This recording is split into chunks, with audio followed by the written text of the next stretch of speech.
अस्सलाम वालेकुम, मैं हूँ कुरसलैन आरिफ और आप देख रहे हैं प्रोग्राम TRP 360। नाज़रीन, लगता है कि सियासी और मुआशी नाकामी के बाद मरियम नवाज जो है वो अपने हवास खो बैठी हैं, इस वजह से कि गुज़िश्ता रोज़ उन्होंने एक प्रेस टॉक की और उस प्रेस टॉक के दौरान उन्होंने कुछ ऐसी बातें की हैं जो किसी भी कौमी लीडर के लिए बाइस शर्मिंदगी बन सकती हैं। आज के प्रोग्राम में इसी हवाले से बात करेंगे। हमारे साथ मौजूद हैं शबीर हुसैन। शबीर साहब, उन्होंने प्रेस टॉक की, मरियम नवाज ने अजीबोगरीब बातें करती हुई नजर आई हैं। कभी कह रही हैं कि इमरान खान जो है वो बड़े लाडले हैं, इदारे उनको सपोर्ट करना छोड़ दें। अच्छा, उसके अलावा हमने देखा कि मजहब और सियासत को एक साथ जोड़ने की कोशिश कर रही थी। फिर उन्हें ये भी नहीं पता कि उनके चाचा की काबीना में जो है वो 70 मिनिस्टर हैं, मिनिस्ट्रीज कम है और मिनिस्टर ज़्यादा हैं। तो इस हवाले से आपको क्या लगता है कि उनकी ये जो बौखलाहट थी उसकी क्या वजूहात हैं? देखें, जो मरियम नवाज साहिबा की कल की प्रेस टॉक थी उस पर तो मैं बड़ा हैरान हूँ, क्योंकि एक लीडर जो कि बाज़ाब्ता स्पेयर हेड कर रही है अपनी पार्टी को, क्योंकि उनके चाचा जो हैं वो वज़ीर आज़म बन गए हैं, तो वो पार्टी को उस तरह से सियासी मामलात को नहीं देख सकते इंतखाबी मैदान में। वालिद उनके यहाँ है नहीं जो कायद हैं मुस्लिम लीग नून के, तो बेसिकली उनके लिए तो बहुत आसान था कि इन सवालात के वो जवाब दे देती, लेकिन उन्होंने तो कुछ और ही कर दिया। मेरे ख्याल में सबसे बड़ी वजह ये है कि सियासी और माशी नाकामी दोनों सतह पर, सियासत में नून लीग की नाकामी और हुकूमत में रहते हुए माशी नाकामी, और जिसका दोनों का एतराफ़ उन्होंने कल इसी प्रेस टॉक में किया है। यानी कि उन्होंने अपनी इंडाइटमेंट अपने ऊपर फ़र्द जुर्म खुद आयद कर दी है इस प्रेस टॉक में। जैसा कि आपने बताया, वो कह रही थी कि जी सियासत जैसा गंदा काम उसको मज़हब से जोड़ दिया गया। वो खुद सियासतदान है और वो सियासतदान होते हुए सियासत को गंदा काम कह रही हैं, और उनको जब करेक्ट किया सहाफ़ी ने तो उस पर उन्होंने फिर बैक ट्रैक किया। उन्होंने कहा नहीं, मैं ये कह रही थी कि सियासत और मज़हब को जोड़ के गंदगी में ला रहा है इमरान खान, लेकिन उन्होंने पहले सियासत का गंदा काम कह दिया था। खैर, एक बात हो गई, एक गलती हो सकती है। दूसरी गलती उन्होंने ये की कि उन्होंने कह दिया कि 70 रुकनी काबीना का सवाल हुआ। उन्होंने पूरा सवाल सुना और उन्होंने कहा मैं पूछ के बताऊंगी। किससे पूछेंगी वो?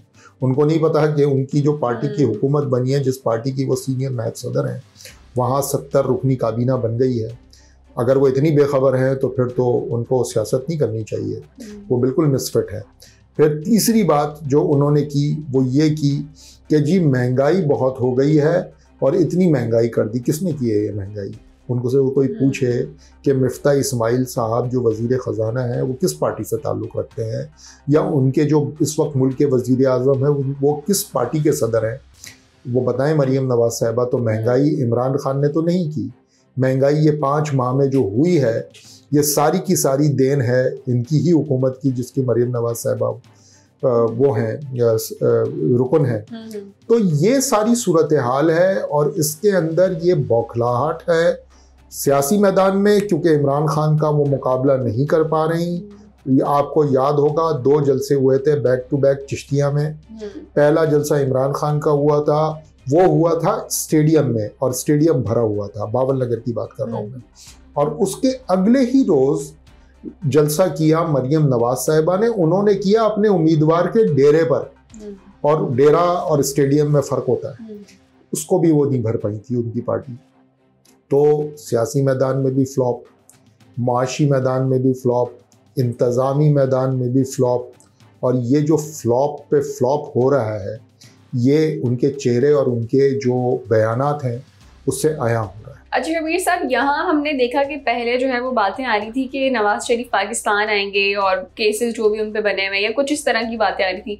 अब आपको नहीं लगता कि मरियम नवाज ने जो प्रेस टॉक की और इसमें जितनी भी उनकी बौखलाहट थी बिल्कुल वाजे हो गई है, और ऐसा लग रहा है कि शायद वो अंदरूनी तौर पर जो है वो हार मान चुकी हैं इमरान खान से, खुसूसन वो इस वजह से कि हमने देखा कि किस तरह के से इमरान खान का हर जलसा जो है वो बहुत बड़े पैमाने पर होता है, लोग बहुत ज़्यादा सपोर्ट कर रहे हैं। एक कॉल पे पे जो है बहुत सारे लोग निकल आते हैं। ये जो उनकी हम देख सकते हैं तौहीन अदालत का जो केस चला था, किस तरह से लोग जो है वो फ़ौरन इस्लामाबाद बनी गाला के पास जो है वो जा खड़े हुए थे कि हम गिरफ्तार नहीं करने देंगे अपने कायद को। तो वहाँ हम देखते हैं कि इमरान खान जो है वो बहुत ज़्यादा विन करते हुए नज़र आ रहे हैं। तो इस तमाम सिचुएशन में जो चल रही है, मरीम नवाज़ बहुत बौखलाहट में है, तो नवाज शरीफ को अब आ जाना चाहिए, क्योंकि अब देखिए मामला इस तरह तो सॉल्व होने से रहे, मरीम नवाज से भी नहीं। और इसके अलावा हम शहबाज शरीफ की बात करें तो उनकी हुकूमत भी सही तरीके से नहीं चल रही, मुआशी सूरत हाल कितनी ख़राब हो चुकी है, अवाम भी बड़ी नाराज़ है। तो इस तमाम ये जो सिनेरियो है, ये जो चीज़ें चल रही हैं, इसमें जो है वो नवाज शरीफ को आ जाना चाहिए पाकिस्तान। देखिए, नवाज शरीफ साहब तो आना चाहते हैं, उन्होंने फैसला भी किया था गुज़श्ता 2 हफ्ते पहले कि वो वापस जा रहे हैं पाकिस्तान, और उन्होंने कुछ सहाफ़ियों को लंदन में बताया भी था कि मैं और इसहाक डार वापस जाएंगे, क्योंकि डार साहब तो 1 महीना पहले कह बैठे थे कि मिफ्ता इस्माइल से काम नहीं चल रहा, मुझे वापस जाना होगा और मैं आ रहा हूँ। और मेरी पार्टी की हाई कमान ने मुझे हिदायत दी हैं, वो हिदायत ज़ाहिर हाई कमान जो है वो मियाँ नवाज शरीफ है। तो और मियाँ साहब भी पिछले 2 हफ्ते पहले उन्होंने शायद ये काम तैयार कर लिया था। लेकिन मामला ये है कि यहाँ पे हवा का रुख ही बदल गया। ये 2 इंटरव्यूज़ हुए हैं back to back, Kamran Khan ने किए हैं, एक इमरान खान साहब का और एक सदर आरिफ अलवी का। उसके बाद वो माहौल बदल गया है, एक पूरी फ़ज़ा ये बनी है कि इस्टेब्लिशमेंट शायद दोबारा इमरान खान से रुजू कर रही है और चाह रही है कि बीच का कोई दरमियानी रास्ता निकले और इमरान खान को इलेक्शंस की तरफ, यानी कि इमरान खान की मान दी जाए बात, कोई दरमियानी रास्ता निकाल करके इलेक्शन की तरफ जाया जाए। लेकिन मियाँ साहब ये कह रहे हैं कि भाई मैं अभी आया ही नहीं, मेरे ऊपर मुकदमात ख़त्म हुए नहीं, तो इलेक्शन कैसे हो सकता है? क्योंकि इलेक्शन के लिए अगर उनके ऊपर मुकदमात ख़त्म होंगे तो मियाँ साहब एक्टिव पॉलिटिक्स कर सकती है ना पाकिस्तान आकर के, नहीं तो उन्हें जेल जाना पड़ेगा। तो वो मामला लटक गया और इसी चक्कर में तो ये हुकूमत आई थी। ये हुकूमत ली इसीलिए गई थी जरदारी साहब और मियाँ साहब की तरफ से कि जरदारी साहब अपने सारे के सारे मामलात हल कराएंगे, जितनी केसेस है ख़त्म करवाएंगे, मनी लॉन्ड्रिंग का केस है, सारा कुछ। और मियाँ साहब की तो पूरी डिस्क्वालिफिकेशन ही है, उसको रिवर्स करवाना था। ये दोनों काम नहीं हुए। जब नहीं हुए तो मियाँ साहब यहाँ आकर के क्या करेंगे? जेल चले जाएंगे।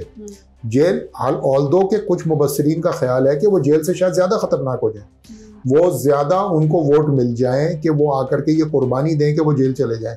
लेकिन मेरे ख्याल में मियाँ साहब इस बात पे तैयार नहीं है। वो मैदान में आकर के मुकाबला करना चाहते हैं इमरान खान का, और वो मुमकिन नहीं लग रहा। मरियम नवाज साहिबा में और उनके चचा शहबाज शरीफ में कोई कोऑर्डिनेशन नज़र नहीं आ रही।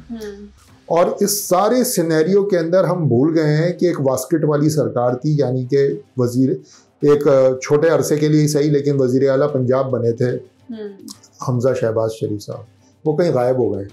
वो आए तो हैं पाकिस्तान वापस, लेकिन उसके बाद से वो गधे के सर से सींग की तरह गायब हो गए हैं। उनको लगता है कि जनूबी पंजाब में जो सैलाब आया हुआ है उनके लोगों की फिक्र नहीं है उनको, वो अभी तक नहीं निकले हैं, उस तरफ नहीं गए।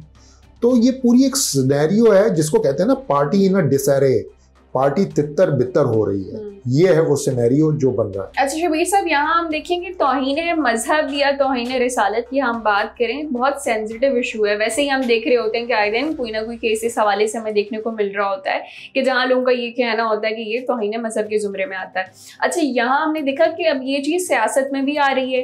पहले जो है वो लतीफ़ साहब ने ये कह दिया, मजहब को जो है वो सियासत में ले आए, फिर मरीम नवाज़ ने भी कल यही किया अपनी प्रेस टॉक के दौरान। तो आपको नहीं लगता कि इमरान खान का मुकाबला करने के लिए अब इस चीज़ को हथियार बनाया जा रहा है कि तौहीन मजहब को लेके जो है ये जो टर्म है इसको सियासत में लेके आया जा रहा है ताकि इमरान खान के खिलाफ इस्तेमाल किया जा सके? देखिए, पाकिस्तान में ना 2 चीज़ें बड़ी आसानी से इस्तेमाल हो जाती हैं और दोनों चीज़ें हमेशा ख़तरे में होती हैं। एक इस्लाम ख़तरे में होता है और एक पाकिस्तान की जो सरहदात है ना, यानी कि पाकिस्तान की जो सरहदें हैं वो हमेशा ख़तरे में होती हैं। हालांकि इन दोनों चीज़ों को ख़तरे में नहीं होना चाहिए। मज़हब की तौहीन होना ना होना, मज़हब की हिफाजत करना, अगर किसी का कामिल यकीन है तो वो अल्लाह का काम है, बंदे का काम नहीं है कि वो मज़हब की हिफाजत करे। ये अल्लाह ने अपने ज़िम्मे लिया है ये काम। इसी तरह हमारी सरहदें महफूज बनाना फ़ौज का काम है, मेरा आपका काम नहीं है। तो हमें उस पर भरोसा करना चाहिए, फ़ौज कर लेगी वो काम। ये 2 चीज़ें लेकिन हर वक्त ख़तरे में होती हैं पाकिस्तान में, और ये बड़े दुख की बात है। तो यही वाला मामला है, इसी को इस्तेमाल किया जाता है। जावेद लतीफ़ साहब ने कर दिया, कल मरियम बीबी ने फिर ये कर दिया।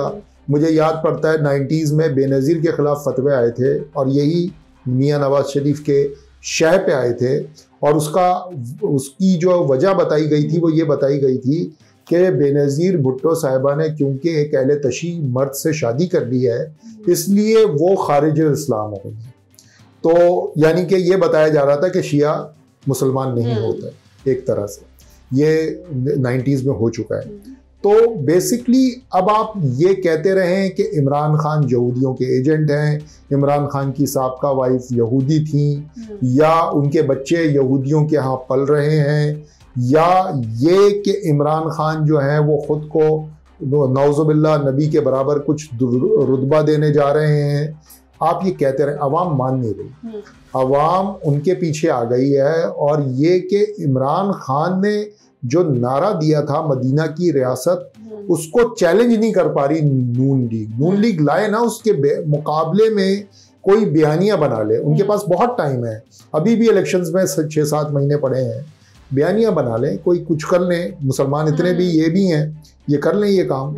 लेकिन ये मुश्किल इनको आ रही है दरपेश, क्योंकि इमरान खान ने पूरा जो वोटर जो है उसको अपनी तरफ राग़िब कर लिया है। और दुख की बात यह है कि उसको काउंटर करने के लिए अब मजहब कार्ड खेला जा रहा है। बिल्कुल नाज़रीन, जो भी तफसीलात होंगी इस हवाले से आपके सामने रखेंगे। ये था हमारा आज का प्रोग्राम, फिर हाजिर होंगे नए मौजू के साथ। तब तक के लिए इजाज़त दीजिए, अल्लाह ने के बाद।